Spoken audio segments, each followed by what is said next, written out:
Dallas, Texas, this is Anarchast. Greetings, nomads. Welcome back to Anarchast, your home for anarchy on the internet. This is a special edition coming to you not really live, pre-recorded, from the Float Fest event. The Float social network is here throwing this massive event with a bunch of people here near Austin, Texas.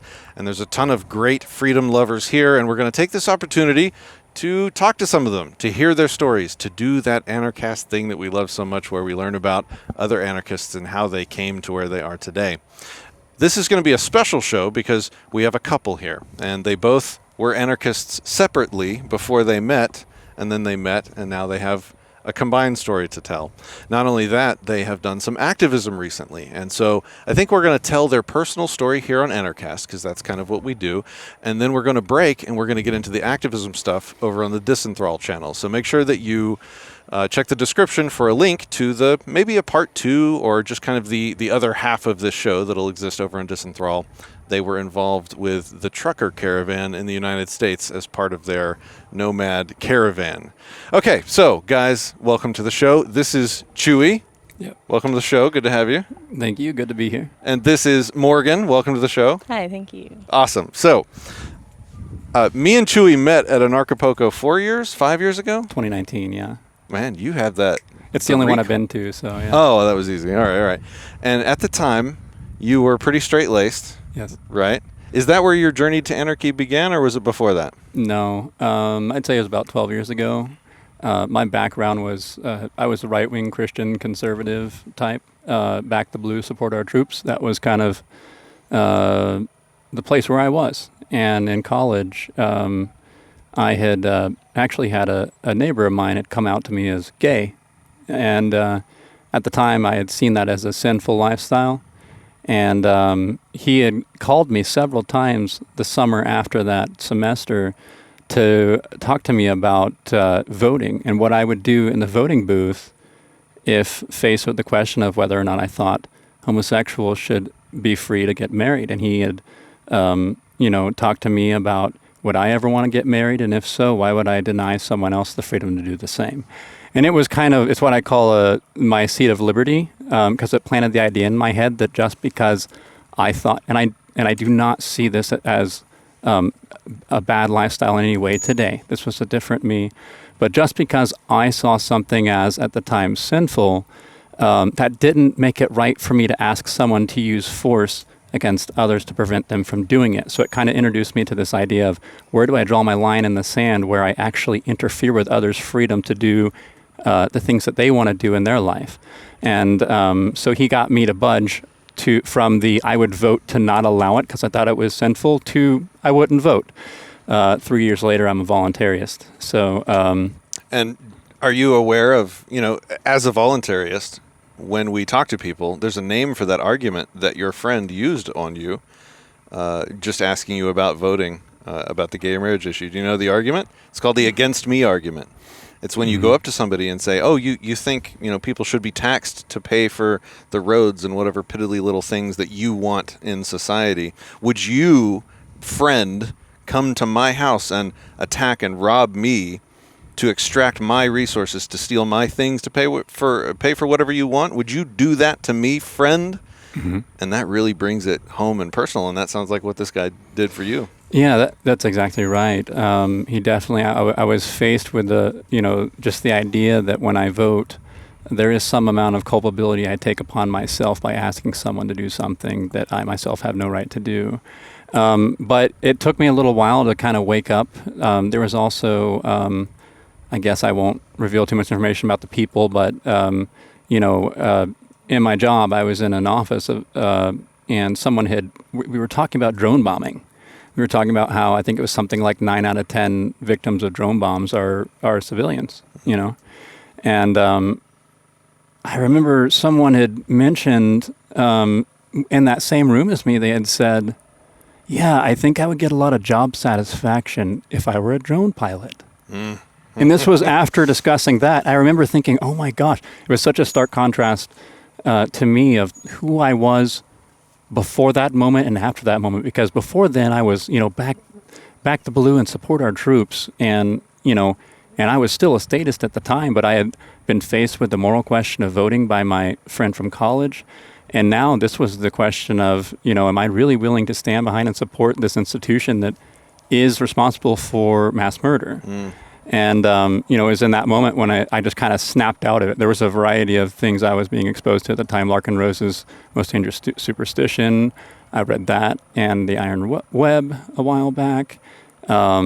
And these things kind of were opening up my eyes. I was still a statist, but, I was questioning, and I think I was asking important questions, that got me to kind of step out of this mentality. I said I was back the blue. When I was young, my parents and my family, we would watch Cops, the show Cops. And I remember seeing, I have, vivid memories of seeing these people who were screaming false arrest, who were victims of, the war on drugs, or the war on people, that is called the war on drugs. And I remember my parents, or my dad in particular, were just like, yeah, get him, cheering on the cops, and it's just kind of indoctrinated me to see the police as these paragons of righteousness, which they aren't. Anyway, that it was a stark contrast whenever I had been at that point in my life and seen the things that I supported implied murder, and they implied all these things I would never have the right to do.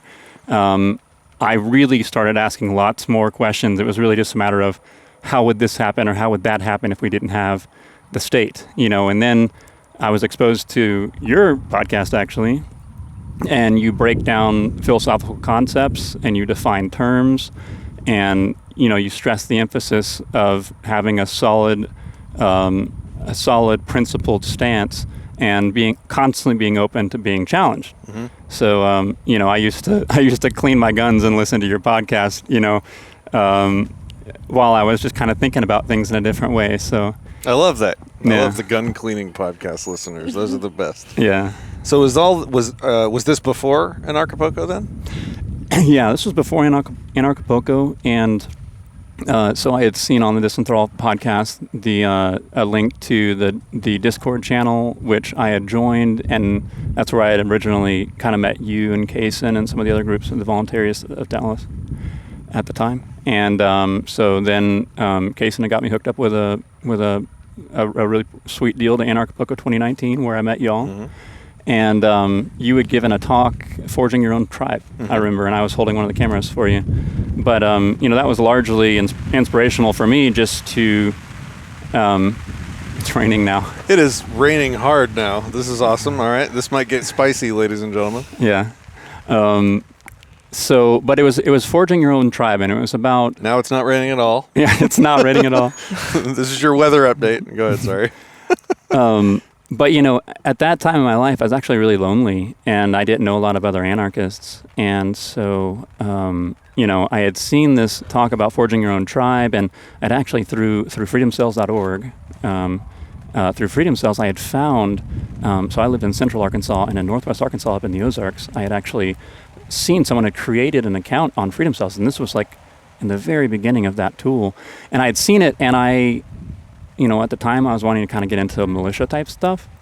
I was still a statist, but minarchist statist, and I'd actually moved up there, and it was the Voluntarist Network, and that's where, I got to talk a lot more about it. These are people who are very principled and very knowledgeable. They're like encyclopedias. And there was, about 4 people that would meet once a month.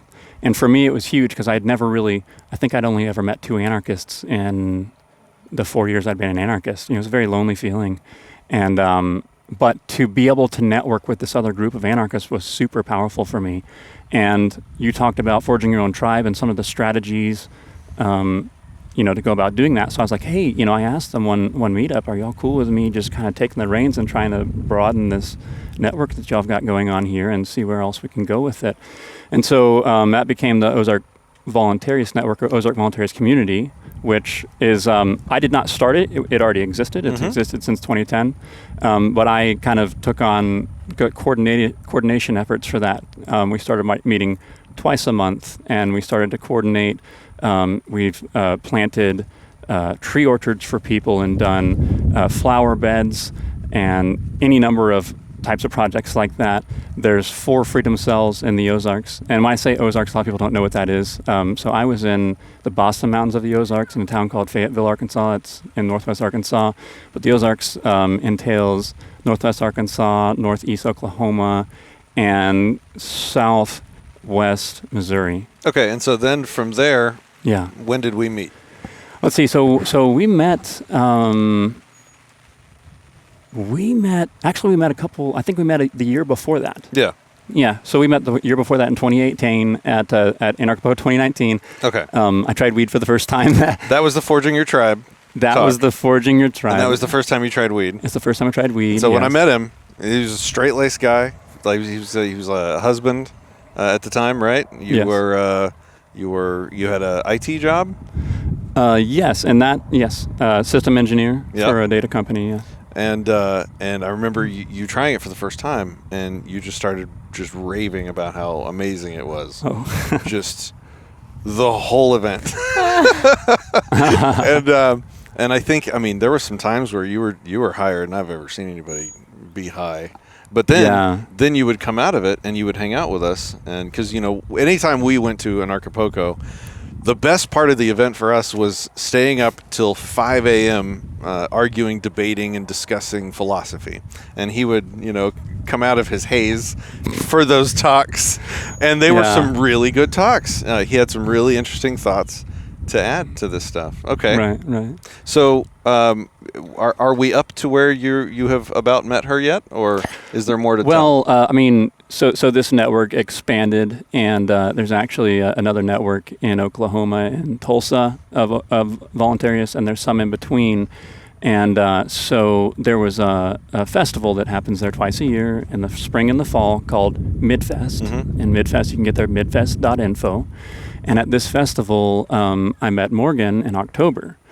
And this was kind of significant to me because it really did. At the time, I had started and I was growing this network of voluntarists and this agorist network where you can get, beef and milk delivered to your front door and stuff, and a really cool thing. But I thought the way to achieve freedom is to just work as hard as I can and just sell my time. Constantly selling my time, and I'm not against selling your time, but it was what I had chosen to do, and I thought, I'll get freedom whenever I get land somewhere, and I get, the right neighbors who aren't going to care so much about what I'm doing with my property, but, I'll be free when I'm 55 years old or something. And when I met Morgan, she had already been doing this type of lifestyle where she had a degree of freedom significantly higher than my own. And she also had another form of wealth. I had never realized the currency involved in selling my time. It's this focus and this time that I'm selling to someone else to produce whatever it is that I am capable of producing, but my heart wasn't in my job at the time. And so I had just I met Morgan, and she's going wherever she wants to go and doing whatever. Okay, stop, break. Sure. It's Morgan's All turn. Well, I want to get her story, and then we'll meet. Okay. I'm living this romance with you guys. Okay, so when did you become an anarchist, and how did that happen? So I have always been very anti-authority, and it kind of both stunted me and not, but I ended up going to community college for free for like 10 years, and I've just studied different things and kind of never ran into anarchy in a way that was alive. So I kind of thought, anarchy, that sounds awesome, but I just did not know that there were people talking about it and planning it out. So when I really hit the road in 2020, I was like, even my friend told me about freedom cells, and I was like, okay, wow, I watched a little bit of the video, and then I was like, well, I guess I'll just have to find my own freedom cell. I was like, I don't think I'll be able to find real anarchists because they probably don't go on the internet, or they don't, they're very secretive and stuff, and so they just built the internet. I'm just kidding. Wait. So you say when you went on the road? Yeah. So tell me what that means. So, when basically COVID-19 struck, I was at the community college at the media department and just doing a lot of like computer engineering and like trying to get my message out that way. And then everything turned online and I was like, what am I doing in the city? And I had just got my driver's license, which is one of the ways I had been stunted, is like I would have actually been on the road, but I lived in the city and I couldn't, figure out how to drive. So I basically finally had a car and I just took off in a little Toyota Corolla and I went up to Mount Shasta and everyone up there was not wearing masks, and I even went to an even more remote property in Oregon, and I just spent some time like kind of away from the world. And I spent a lot of time with in Mount Shasta proper with the traveling community. And my friend told me again about Freedom Cells and that there was a festival, Jack Fest, and I missed that. And so even though I was in Arizona at the time, because I had realized that California was like way too regulated, not good to get property there, and Jack Fest is like supposedly super awesome in Arizona, and then Midfest happened right after it. And so I said, okay, I missed Jack Fest, I'll go to Midfest. And So you're living on the road now? Basically, yeah. Why did you make that choice? What's that story? Well, I just think paying rent is ridiculous. Like it was like basically I've always known that you can exist in a more nomadic lifestyle. Like I had a godfather growing up who lived in an RV and not in a fancy way. So I kind of could tell that there was a way to get by as long as you felt comfortable. I want to be a writer and other things that I just don't need to monetize, and so I just wanted to have a very small footprint and also just be able to visit everybody, because my sister lived in Seattle and my mom's in San Diego, and I was just like, I don't want to just settle down. I want to use my love for travel to kind of visit everybody and do things that other people can't, transport things for the network. And I just didn't have the network yet until the network. Midfest. Yeah. What's the network? Just the alternative, agorist, counterculture, gray market. Yeah, I like to describe it as, I call it either community or network. It depends on the marketing, who you're talking to. But I think of community as the people that I'm face-to-face with. It's anybody I'm face-to-face with who have established trust and I share common ground with.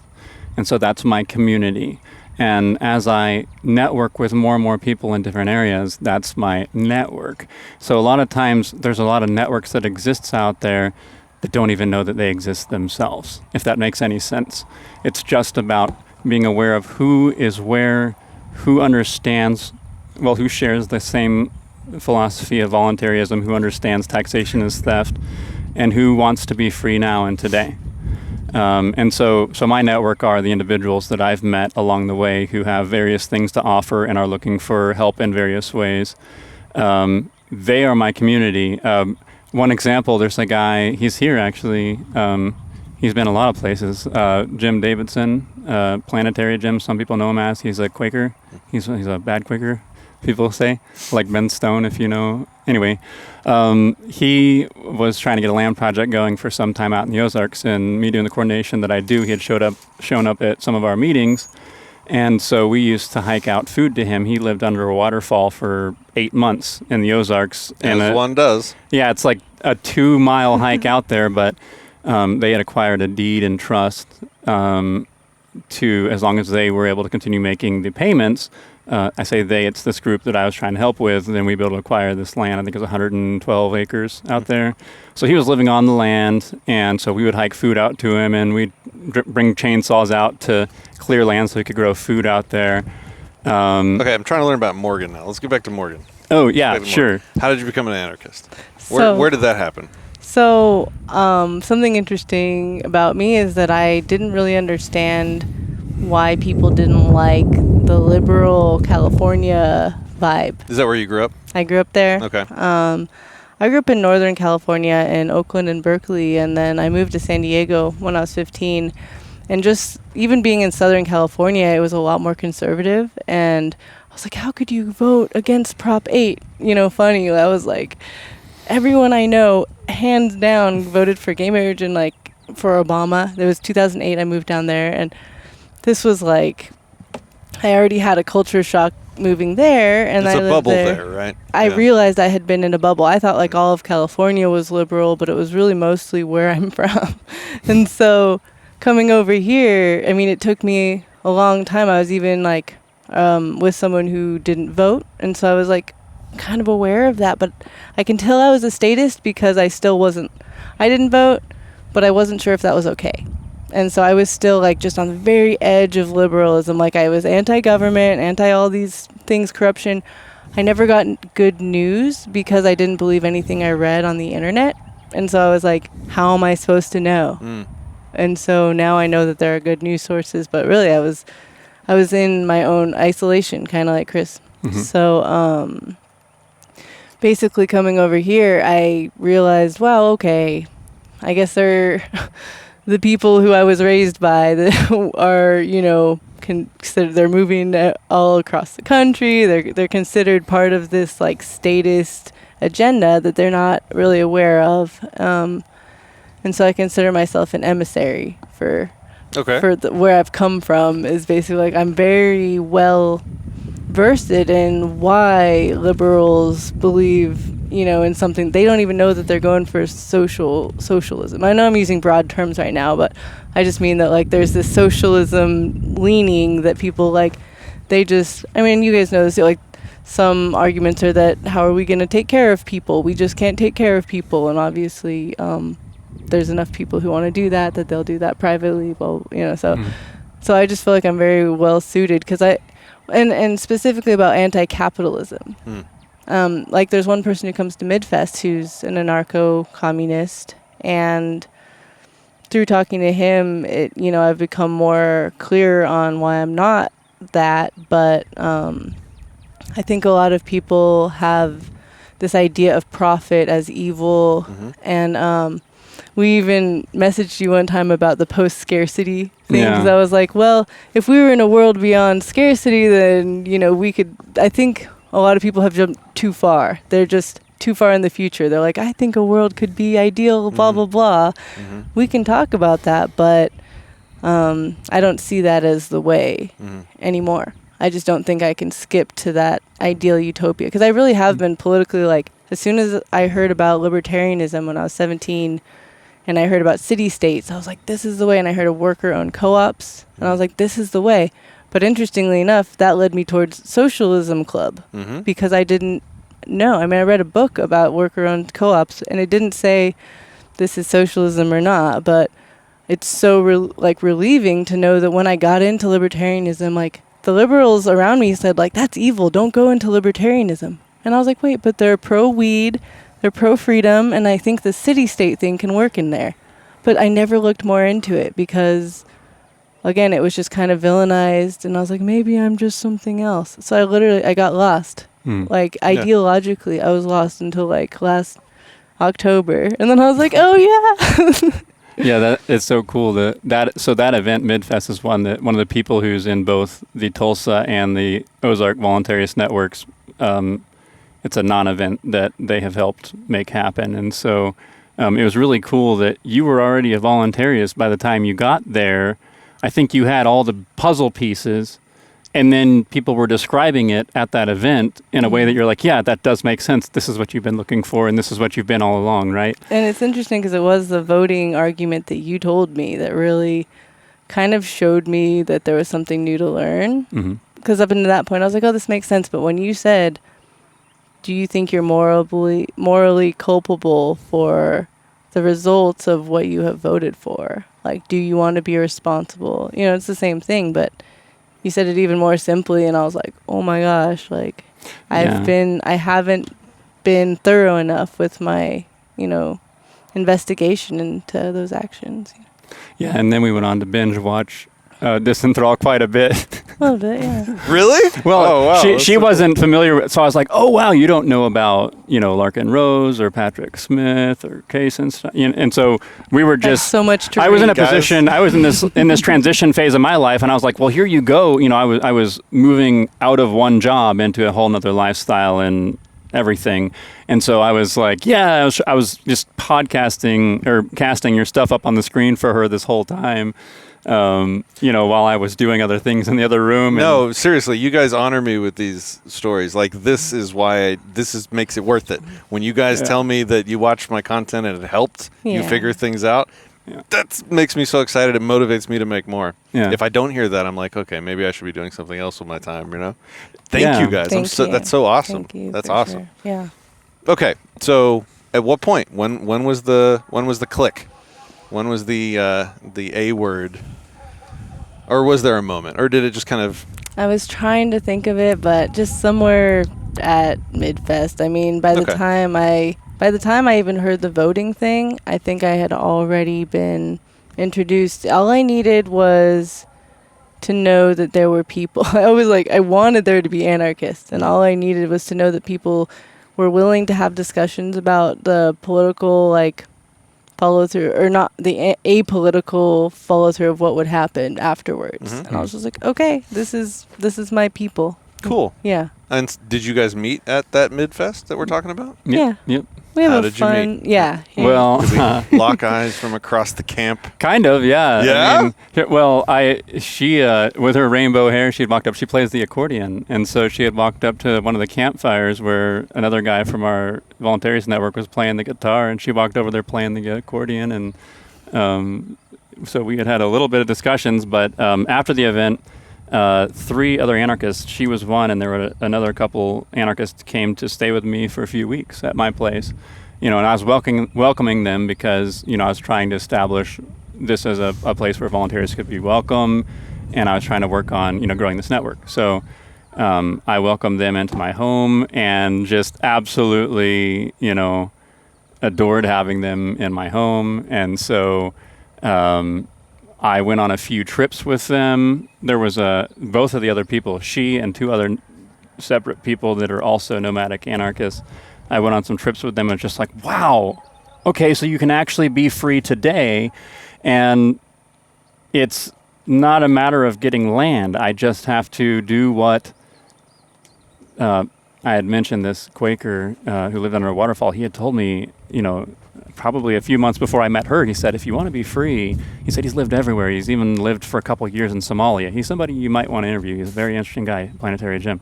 But he said he's looked everywhere. Did you say he was here?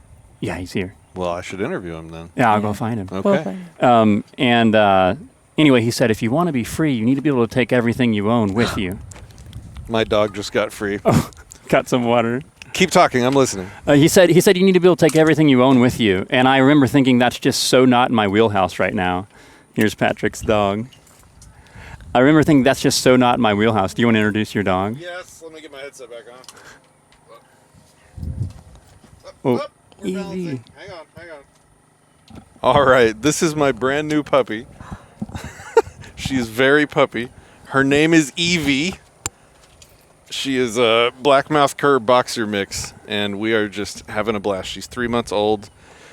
We clicked immediately, and we've just been having a blast. And she got off her leash a minute ago, so we're gonna cuddle for a little bit while you while you continue the story. Sorry. Sure. Well, I was just saying it's kind of interesting the way everything had played out. Like you had mentioned, I was married, and then I had gotten divorced last year. And it was a decision that, I should have made years sooner. And I was afraid due to financial concerns and things of that nature when I had seen videos of people being locked in or in metal boxes in China and being put into these triple locked hospitals due to this new virus or whatever. I remember, anyway,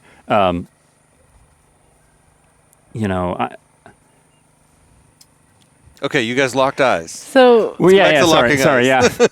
So from my perspective, I showed up at Chris's house because a friend I was traveling with was going there to check out the Ozarks because it's a really fertile, beautiful, protected place. And Chris told me he wanted to basically have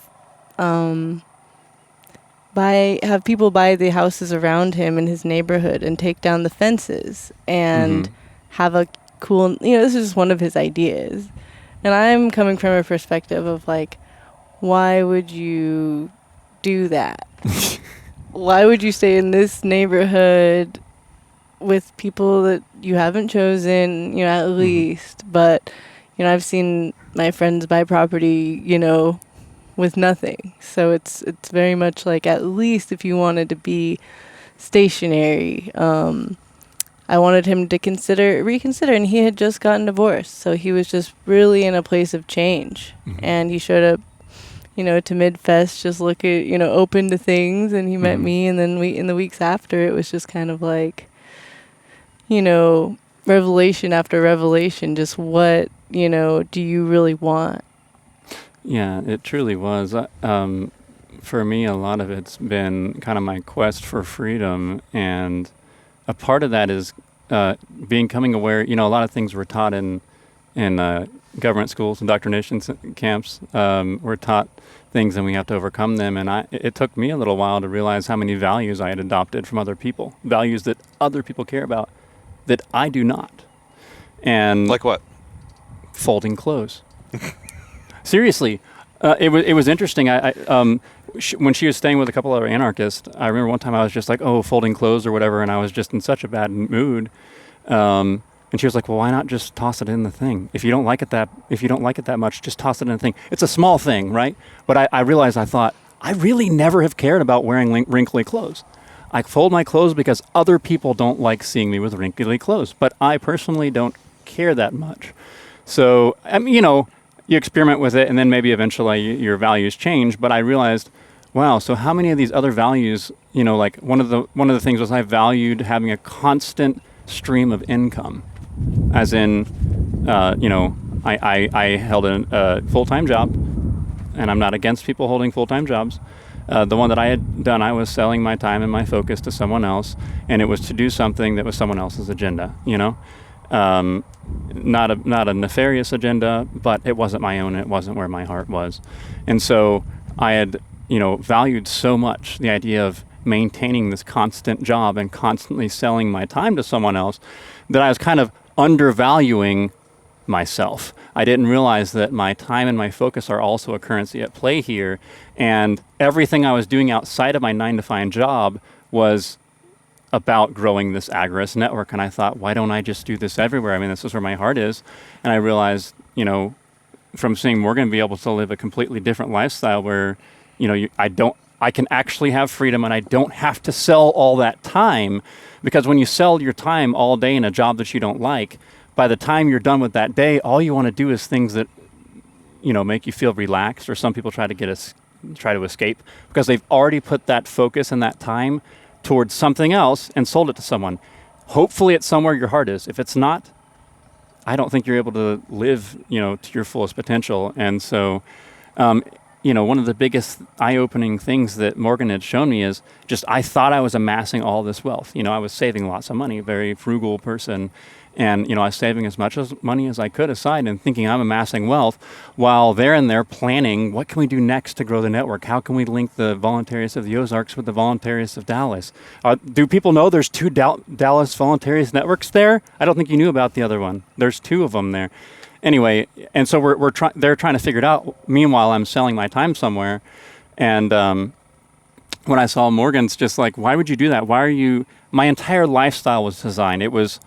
She had said paying rent is ridiculous for me. It was a mortgage, because mortgage was less ridiculous than a rent to me, because at least I'm able to grow wealth in that way.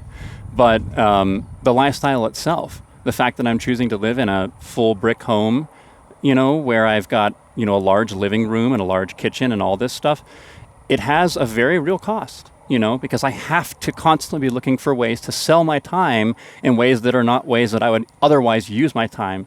And so it's just another lifestyle. It's another way of doing things. And, I've been a little bit nervous going into it, kind of still in this mindset of, how am I going to keep funding this? Well, he wasn't going to quit his job it's at like first. The world is constantly putting opportunities in front of me to make it sustainable, or more sustainable than my previous life. Did you convince him, or did he convince himself, or how did that happen? So there's a little bit. I'm going to back up a tiny bit because it's kind of cute.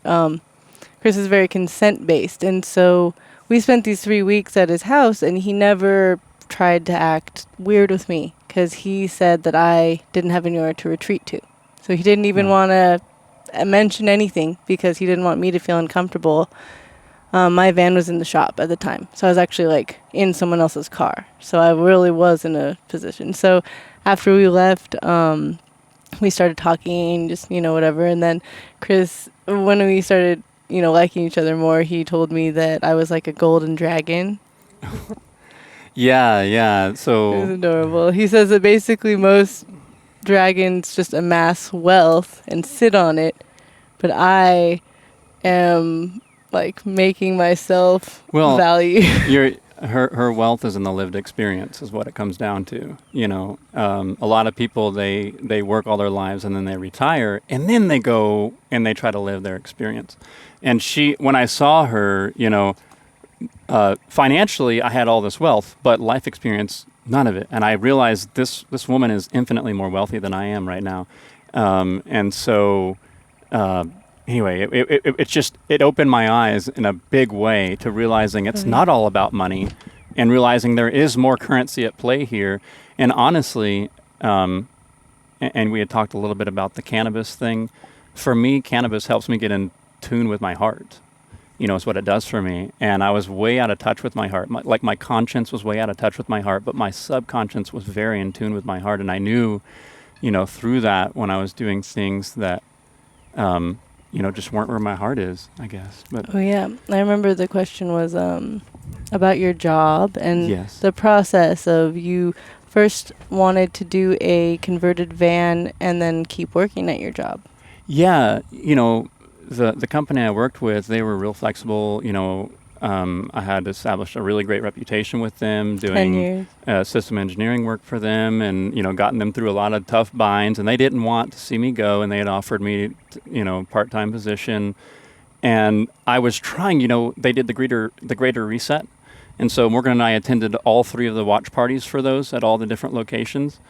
And I just remember the whole time I was trying to work that job at the same time attend those things. And I remember just realizing, wow, like my heart isn't in this. My heart is not in this job. And I'm right here at a greater reset event. And my heart, that's where my heart is right now. And so, and we'll talk about this on the other channel about the trucker convoy that we had joined up to do some activism and sort of almost voluntarious missionary type work. Okay, I want to back up just a second. So, yeah. Did she convince you to go into this new lifestyle?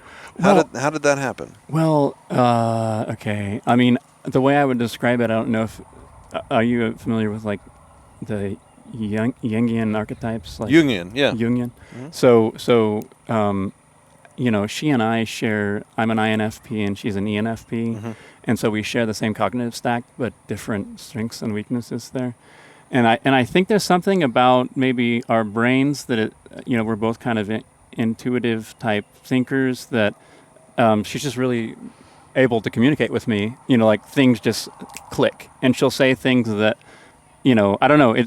She's really good at helping describe things to me over time in such a way that I come to realize, I am in a position right now that I don't want to be in, and she gives me time to figure that out. So Yeah, I said, I really support him now that he has quit to, there's just time. There's just like, he could have not, and he really took all the time he could. But now that he has quit, I don't want him to just jump into another job opportunity because he's been in the same thing for 10 years. So I would support some time to really get into it, which is why we haven't bought him a big bus yet either. Because why not just see what it's like, see what you want to be doing, and, right. Really give yourself a break. Yeah. So are you fully committed to this, like for forever, or is this just something you're doing for a while, or what are your plans? So the nomadic lifestyle. Yes, the nomadic network for me is that my friend... No, I was trying to get you to propose to him on the show. You're no, hilarious. I'm just kidding. My friend has a property in Arizona that I'm just like basically welcome to own because she doesn't like believe in... She thinks that there will be no ownership soon, and so it doesn't matter. I'm just not happy about it. But, so I have home already in multiple places, and so it just makes sense for me to both delve into communities and help them thrive and give them a shot and maybe, really have a home community and at the same time be traveling and connecting. We've talked about one of my dreams would be to have going to different voluntarist meetups in different cities, basically just between Arkansas, Texas, Arizona, kind of just traveling like monthly or bi-monthly or something, and just being able, I have a lot of energy to talk to people, and that is, I feel my calling right now. So yeah, and that's what we've been doing between the Ozarks and Dallas, largely with some of with the Freedom Cell down there, with the voluntarist network that's down there. There's the do they call themselves Thrive still? The voluntarists in we couldn't tell if it was the same group as you had joined or not, but I think it is the same one. The voluntarists of Voluntarist of DFW is the one that I organize. Yes. Yeah. And so we had attended some of those, but there's a lot of power, I think, in attending multiples and multiple communities at once, because people, especially if you're working a full-time job, then you're going to devote the time that you can or multiple full-time jobs toward one network. But if your job is to be in 1, 2, 3, 4 different networks, and you can devote all of your time in those ways, then when you come to the table, you say, hey, that's great. And did you know that I actually frequent these other 2 networks, and they've got this, that, and the other to offer? Yep. Like from an agorist perspective, we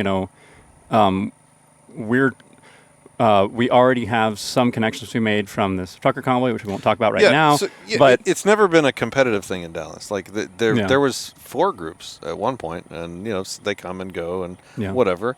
It's never a competitive thing because there's always a different flavor to each group. Yeah. Like here, this is the perfect example actually. So this is the Anarchistan flag, and the Anarchistan was like a micro camp that sprang up at Float Fest. So Float Fest out here behind us, there's 300, 400 people all camping, and we're over here in the corner, and we set up a large circle of cars called Anarchistan, and we had our own events and our own kind of feel to it. Like the rest of the event is more like crunchy, or I don't know what would be the polite way of saying it. Hippie.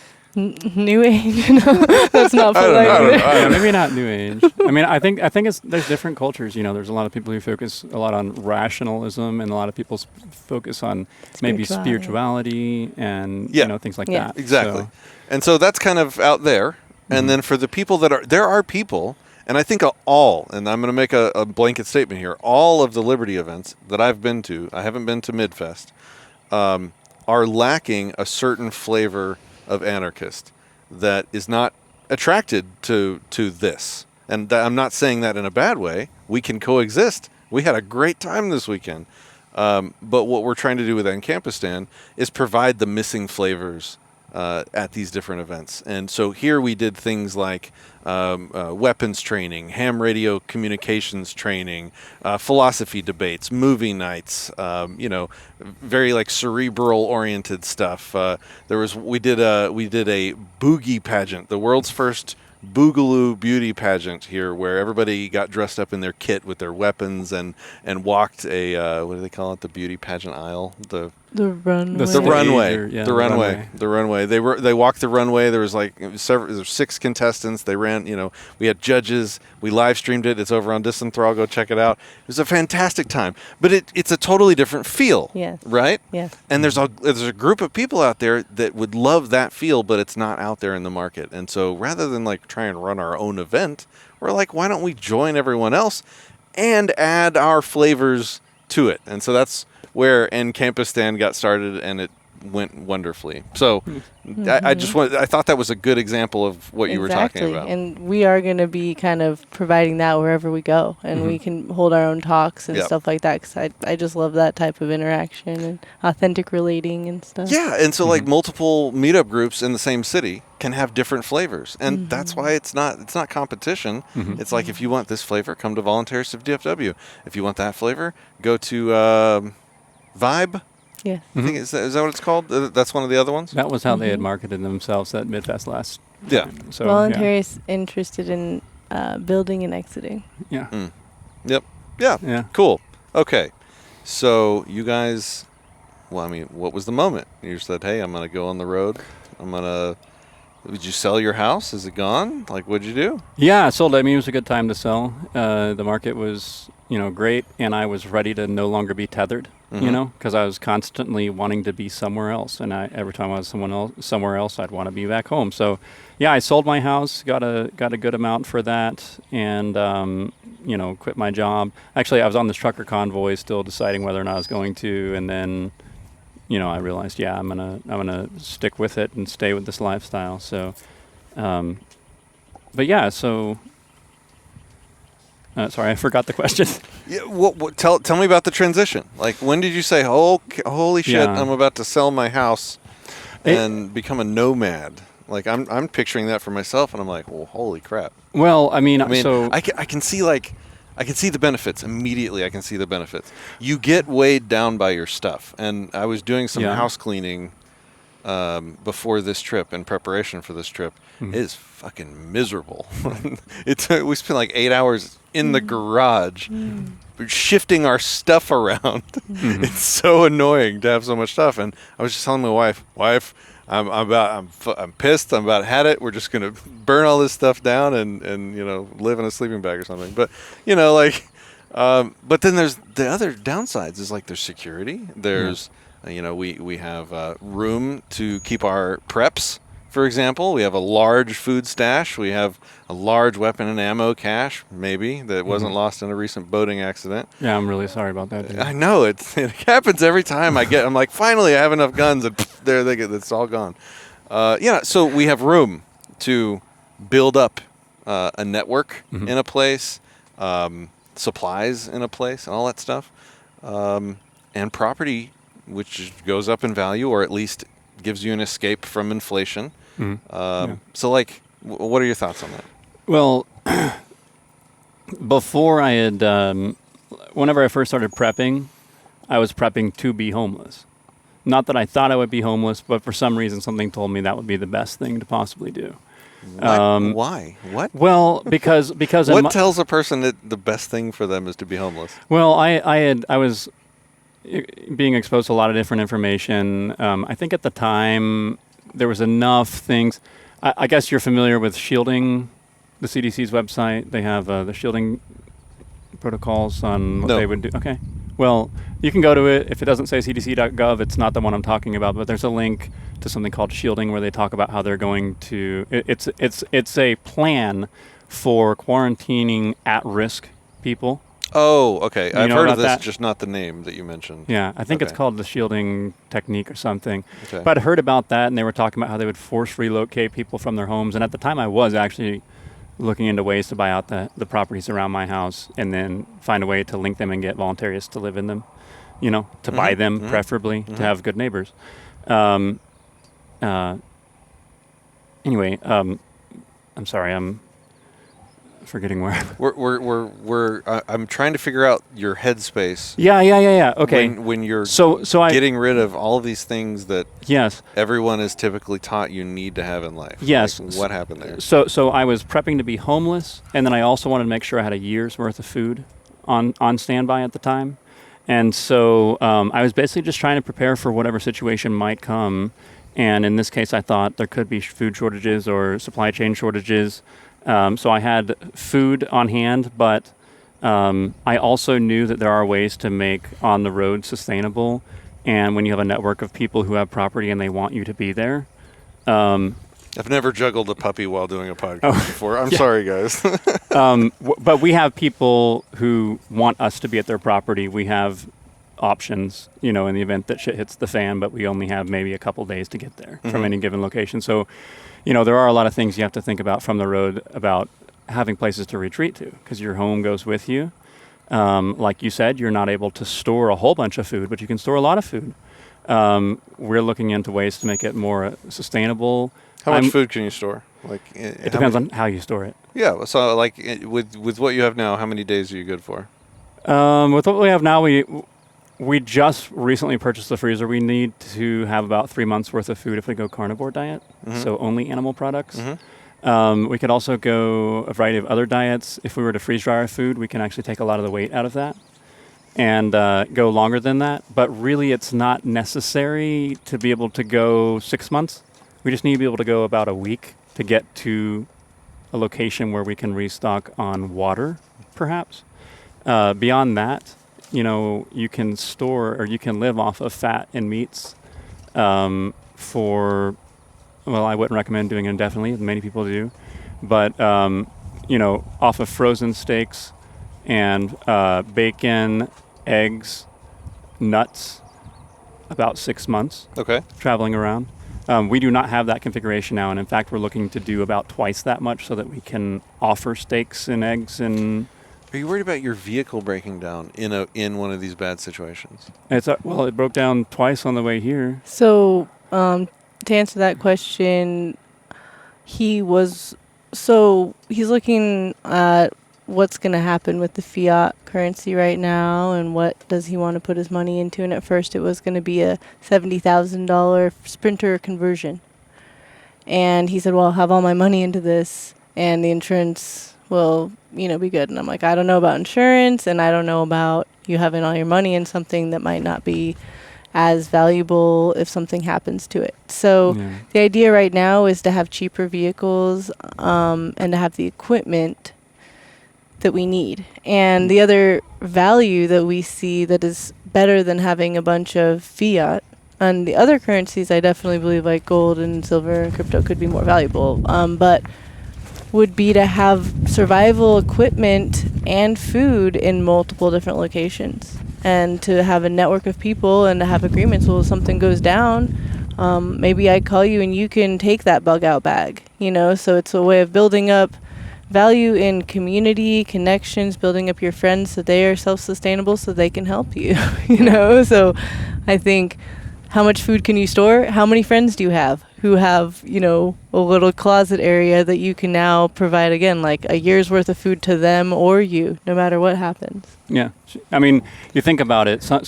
When someone comes to you and says, hey, can I keep my stuff in your basement, for example? If it's a friend of yours, you'd be like, whoa, I don't want to do that. It's like, well, what if shit hit the fan and you would be armed with what you need and you would be fed for a year? And I wouldn't mind. Oh, okay, that's okay. Unless and I'm do that there. in multiple locations. It's it's that sort of idea is I recognize that I will take certain losses, but the lifestyle is so cheap that I can afford that. Do you guys have any family that you talk to? And if so, what do they think about your nomad lifestyle? You don't have to talk about this if you don't want to.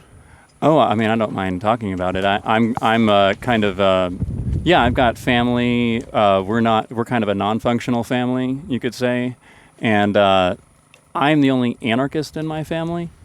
So it's kind of nice to have an anarchist at a family gathering or whenever I'm with a family member, because we have a lot of arguments and debates and things like that. But no, I don't have family that I relate to on these subjects and who understand the nomad lifestyle, but I can say, speaking with this extensively with my parents, they kept trying to think of course they're going to let me do whatever I want to do. This was over the holiday, but they're in support. They couldn't think of anything that didn't make sense on how I could make it sustainable. Did they ask a bunch of questions and challenge you and stuff? Sure. Good. Sure. That means they care about you, probably. Yeah. So, what about you? Well, this is kind of a topic because my mom supports me, which is all I need, but it's kind of sad because I had an older sister. She just died last month, and I offered to take her on the road before that because she was kind of out of options. She had mental health issues that were, creating an issue for her to keep her job at Trader Joe's, which she really liked, and she really liked Seattle, and it was really far. That was kind of like part of the reason I was like, I'm going to be a traveler because I have a sister on north and sister south, and I want to be there for both of them. And I was like trying to get up there for her, but she talked to my dad, and my dad's like, do you really want to be homeless? Do you really want to be on the road like that, And I don't know. It doesn't work for everyone. And so I ended up saying, I can't really just take you with me. She was just going to be in my van. And I was like, and if you're not actually devoted to being a nomad and me eventually getting you in your own area, because my life is about my own sovereignty and being basically privy to no one else's ideas. I mean, I was just telling Chris, we can always retreat. We can always go somewhere else. If we're ever in a situation we don't want to be in, we have the power.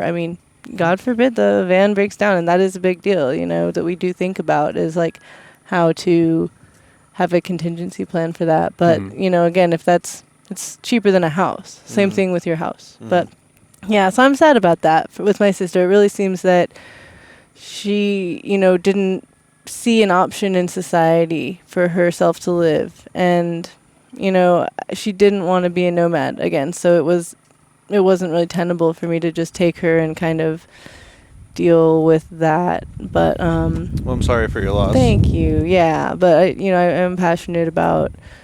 I understand that people think it's being homeless, and I understand that it somehow I'm just feel strong, but there is definitely a stigma that people are gonna look at you, and I think you really just have to have an alternate passion to go along with it. So if you're just going to be homeless, you can allow yourself to kind of get negative stuff in you and say, oh, I'm supposed to be working, I'm supposed to be doing this, but I have a purpose for doing it. So. Are you able to prepare long term for when you're maybe not able to upkeep vehicles and be on the move like this, like retirement, or the equivalent of a retirement, or for when you're no longer as self-sufficient? Like, what do you do with that, or is that just something that you'll prepare for later? Yeah, I don't have an answer for you. I'd say just build meeting the people we are, knowing exactly spending time living at their property, seeing how they're going to interact with us. Are they going to expect more from us, or are they going to value us? Seeing where we fit. It's kind of like an extended, trial period of the entire U.S. Just where are we going to finally settle down, and hopefully we'll already have something built up. How long have you guys been together? Since last Midfest. Yeah. 6 months. 6 months? Okay. Yeah, it's twice a year festival. So a lot has happened in the 6 months that you guys have known each other, because you had the whole, 3 months of the caravan, right? How long was that? 2 months? We were with the caravan for, I think, about 55 days. My dog is going to unplug the entire operation here in a second. Sorry. Yeah, so... Okay. Oh, here it goes. He had sold his house and closed on that 2 days before we left for the convoy. He had no time. He hadn't even fully quit his job. He had no time to decompress from the entire, 10 years of life. And then suddenly we were thrown on this adventure that we would not have chosen if it wasn't for the timing, and it was the time to go, basically. Yeah, and I know we're not going to talk about that here, but it was a really interesting way to kick off this whole journey with these trucker convoys. So I guess just real briefly for anybody who's not familiar, it's tell us what we're about to talk to. We're going to do a separate show here on the Disenthrall channel. What are we? Give me the 10-second, 30-second summary of what the hell you've been up to recently. Yeah. Well, we saw there being a lack of representation of the philosophy of voluntarism or the philosophy of liberty at this trucker protest. Oh. So we went on the trucker protest for a couple of days, and then we wound up staying there for 55 days because of the opportunity that it gave us to talk to massive amounts of people. And these aren't the people who are typically going to be turning on YouTube. These are the small town, folks who come up, and, the farmers and the people who just masses of churches and community support coming into city after city after city. And they want to know, who are you? Why are we here? We're voluntarist missionaries. But, that's basically what we were. Did you say voluntarist mission? No, what do you say? That. What do you say? Voluntarist. Well, we're voluntarists. Okay, we'll get into it. Okay, so you went to these trucker caravans, and you were there for a while. Yeah. And you were evangelists. Exactly. Missionaries. Okay, exactly. Awesome. Yeah. And so is this y'all's plan together going forward for now, is to find different ways to kind of be activists in this regard, or? Oh yeah. Well, so it's all about making connections, and so this network in the Ozarks is already growing and it's healthy, and I'm trying to expand it elsewhere.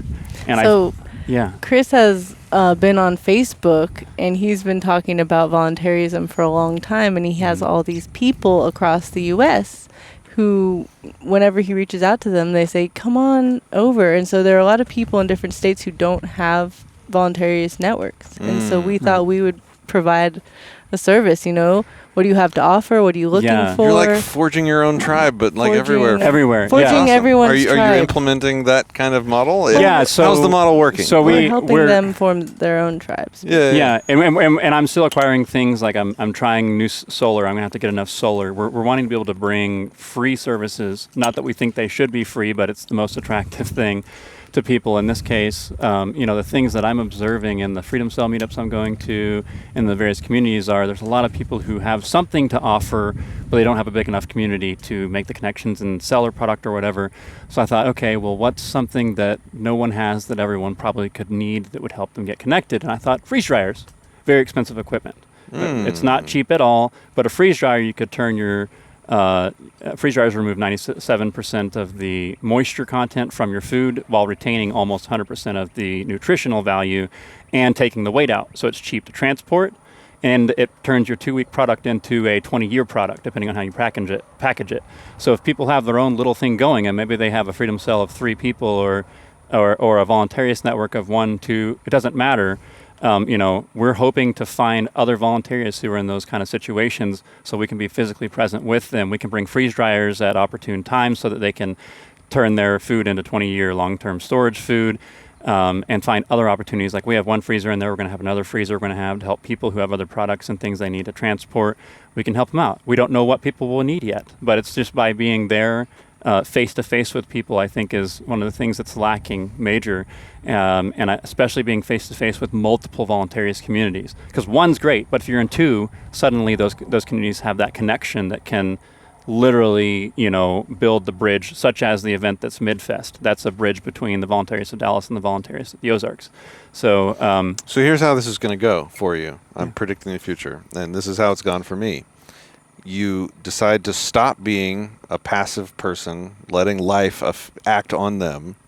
You start acting on the people around you and on the world around you in a way to try and create change that you want to see. And then people come to you one day and they're like, hey, I saw your talk. Hey, I saw you give advice. Hey, I did those things that you said. They really worked well. And now I'm off doing things and working on other people. One day they're going to come to you guys and say, hey, you guys came and you taught us this stuff and you told us this stuff and you changed my entire life. It's one of the best feelings in the world. You guys are awesome. So thank you for doing what you do. Thank you for coming on the show. It's been a pleasure. Everybody, please tune in to Disenthrall. I'm going to go get untiered up now, and we're going to talk about their kind of crazy moments, in some places, adventures at the caravan. Link in the description. Thanks for watching.